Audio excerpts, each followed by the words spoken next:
instant. En tout cas, vous êtes les bienvenus pour les 4 vérités avec Guillaume Darey. Bonjour Guillaume, aujourd'hui vous recevez... Je reçois Nicolas Bay, vice-président du Front National, député européen. Alors, quelle sera la position de son parti sur la réforme de la SNCF? Que dira Marine Le Pen aux agriculteurs mercredi? Eh bien, il va nous le dire tout de suite dans un instant.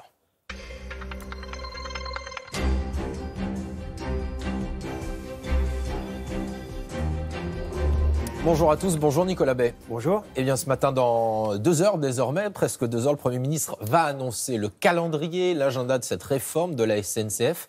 Alors déjà, sur la méthode, est-ce que vous êtes favorable ou non à l'utilisation des ordonnances, ce que pourrait envisager le gouvernement ?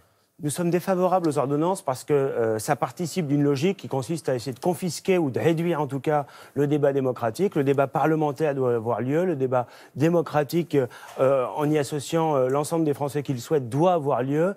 Il ne faut pas comme ça chercher à passer en force. C'est pour aller plus vite, dit le gouvernement, pour réformer plus vite. Oui, mais ça, on s'en doute. Ils veulent, dans l'opacité, dans la brutalité, aller très vite.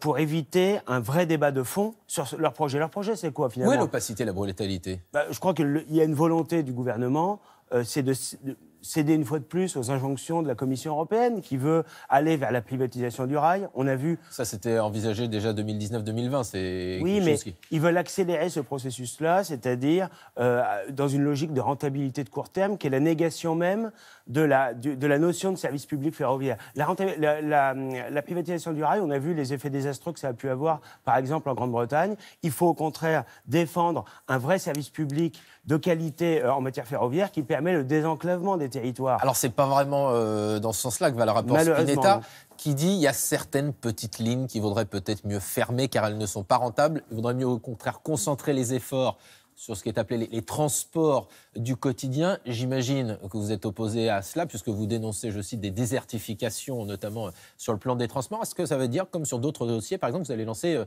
sais pas, une pétition Front National sur cette question? Oui, d'une manière générale, on va se faire entendre là-dessus, parce que vouloir supprimer les petites lignes, c'est vouloir aussi supprimer les dessertes du quotidien, les transports du quotidien des Français. C'est ce qui leur permet souvent d'aller travailler. Ce n'est pas des lignes qui sont consacrées aux loisirs, mais...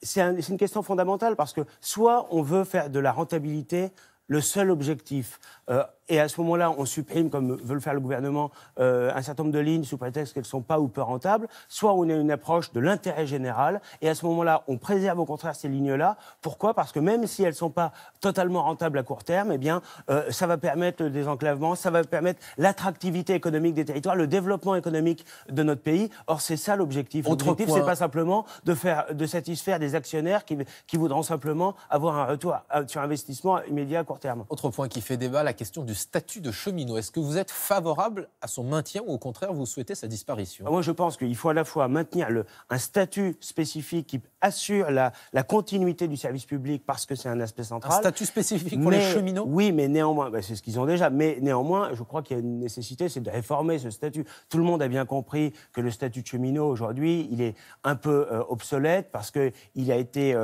basé sur des critères qui aujourd'hui sont datés. Donc vous êtes favorable à un alignement par exemple de la retraite? Oui, mais je pense qu'il faut avoir un objectif de justice sociale. Il ne faut pas maltraiter évidemment les cheminots, mais il ne faut pas non plus qu'ils bénéficient dans certains domaines d'avantages qui ne sont pas justifiés. Mais préserver néanmoins un statut qui assure la continuité du service public, qui permet d'avoir un grand service public ferroviaire. C'est exactement le contraire de ce qu'est en train de faire le gouvernement. Alors, il y a cette question-là, il y a eu la question agricole aussi ce week-end. Emmanuel Macron a passé un peu plus de 12 heures au Salon de l'Agriculture. Qu'est-ce que vous avez retenu de cette visite?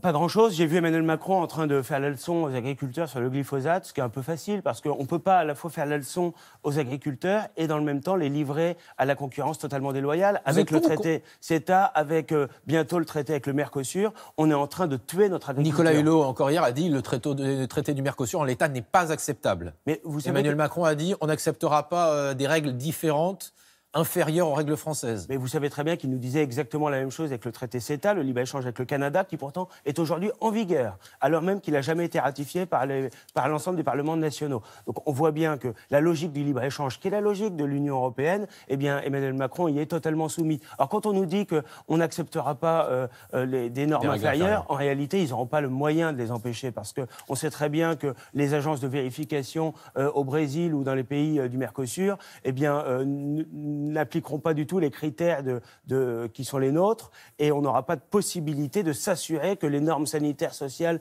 environnementales sont respectées. La question du glyphosate, par exemple, vous êtes favorable à son interdiction dès maintenant, dans les 3 ans, comme le souhaite Emmanuel Macron, ou vous souhaiteriez qu'il soit maintenu? Non, nous, on a toujours une approche pragmatique. À la fois, on fait le constat lucide que le glyphosate est sans doute dangereux pour la santé, mais aujourd'hui, il n'y a pas de produit de substitution, donc on doit travailler le plus rapidement possible à trouver un produit de substitution, et à ce moment-là, on interdira le glyphosate. Mais on ne peut pas dire, comme l'a fait Emmanuel Macron, aux agriculteurs, enfin, essayer de les culpabiliser sur cette question du glyphosate, alors qu'aujourd'hui, eh bien, l'agriculture française est en train de mourir. On a beaucoup d'exploitants qui gagnent 300, 400, 500 euros par mois quand ils ne sont pas purement et simplement en déficit. On a 2 agriculteurs par semaine qui se suicident. On a des dizaines et des dizaines de milliers d'exploitations agricoles qui disparaissent chaque année. Donc ça nécessiterait qu'on arrête avec la PAC. La PAC est un échec. L'Union européenne... Et ça, ce sera mercredi, puisque Marine Le Pen dira tout cela mercredi aux agriculteurs, au salon de l'agriculture. Un mot sur Marion Maréchal Le Pen. Marine Le Pen se dit, je cite, épatée par sa nièce. Est-ce que vous êtes aussi épatée par Marion Maréchal Le Pen? Impressionnée. On savait qu'elle avait été un député de qualité, de talent, avec beaucoup de pugnacité.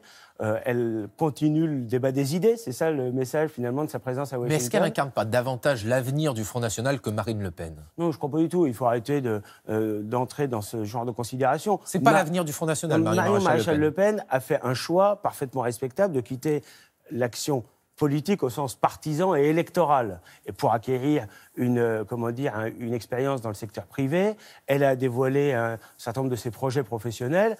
Évidemment, elle continue de s'intéresser au débat des idées, au débat de fond, à défendre un certain nombre de valeurs auxquelles elle croit, et c'est très légitime. En une seconde, vous nous confirmez que le principe du changement de nom du Front National a été adopté à une très légère majorité? Oui, non? Non, ce sont les adhérents qui décideront juste après le Congrès. Pour l'instant, il n'y a pas eu de décision qui a été prise. Il y a eu une consultation des adhérents qui a été faite. Sur le principe du changement de nom, ça s'est acté? Ça a été accepté? Ce qui est acté, c'est qu'il va y avoir un nouveau nom qui va être proposé aux adhérents. Mais ce sont les adhérents du Front National, c'est la démocratie interne, qui décideront avec un vote dans les semaines qui suivront le Congrès. Merci beaucoup, Nicolas Bay. C'est à vous, Thierry.